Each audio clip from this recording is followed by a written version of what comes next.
যে প্রতিরোধের মুখে স্বৈর শাসক পালিয়ে যেতে বাধ্য হয়েছে। দেশের মানুষ স্বাধীনভাবে কথা বলার সুযোগ পেয়েছে। আমাকে এই 15 বছর ধরে বলছিলাম এই উল্লাপাড়ায় আসতে দেওয়া হয়নি।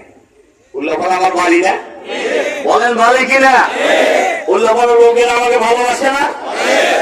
আমি এই দেশের নাগরিক না? আসতে দেয় না কারা? তারা কোথায় এখন? তারা এখন কোথায়? ক্ষমতা কারোর জন্যই চিরস্থায়ী নয়। এরা সবাইকে মনে রাখতে হবে, দেওয়ালের লিখন পড়তে হবে, দেওয়ালের লিখন থেকে শিক্ষা নিতে হবে। এই শিক্ষা যারা নেবে না তাদের পরিণতি যুগে যুগে যা হয়েছে 5 তারিখও তাই হয়েছে। সংগ্রামী ভাই এবং বন্ধুগণ, আমরা এই প্রোগ্রামটা আরো 2 সপ্তাহ আগে করতে চেয়েছিলাম, কিন্তু দেশের সামগ্রিক রাজনৈতিক পরিস্থিতির কারণে আমি ঢাকা থেকে বের হতে পারিনি এবং বলছিলাম আজকের এই দিনের জন্য।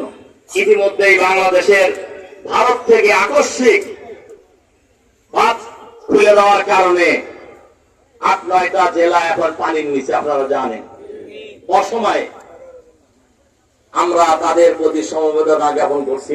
আমাদের আমির ডাক্তার শফিকুর রহমান এই খবর শোনার সাথে সাথেই জামাত নেতৃবৃন্দ নোয়াখালী, ফেনী এই অঞ্চলে ওনারা গিয়েছেন এবং সামর্থ্য অনুযায়ী আমরা সহযোগিতা করছি। এবং আমাদের আমির জামাত ঘোষণা দিয়েছেন সারা দেশের মানুষকে এই বানবাসী মানুষের পাশে দাঁড়ানোর জন্য। আমি আপনাদের এই উল্লাপাড়া থেকে যে ওখানে যাব ইনশাআল্লাহ, তার কারণ সারা বাংলাদেশের মানুষ এই বানবাসী মানুষদেরকে উদ্ধার করার জন্য লড়াই করে যাচ্ছে, চেষ্টা করে যাচ্ছে, সহযোগিতা করছে। আপনাদেরকে আমি আহ্বান জানাই, যার যা সামর্থ্য আছে এই অসহায় বানবাসী মানুষের পাশে দাঁড়ানোর জন্য আপনারা সহযোগিতা করবেন।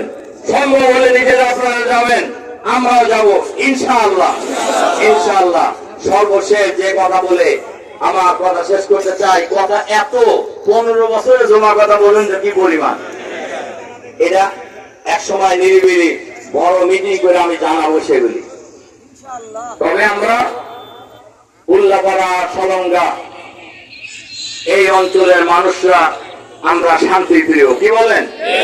আমরা শান্তি চাই। এই উল্লাপাড়া, সলঙ্গাকে আমরা চাঁদা মুক্ত করে তুলতে চাই। উল্লাপাড়া, সলঙ্গাকে আমরা সন্ত্রাস মুক্ত করে গড়ে তুলতে চাই।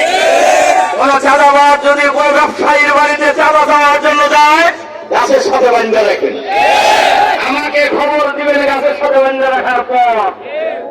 ঠিক আছে, কথা বুঝতে পারছেন? উল্লাপাড়া হবে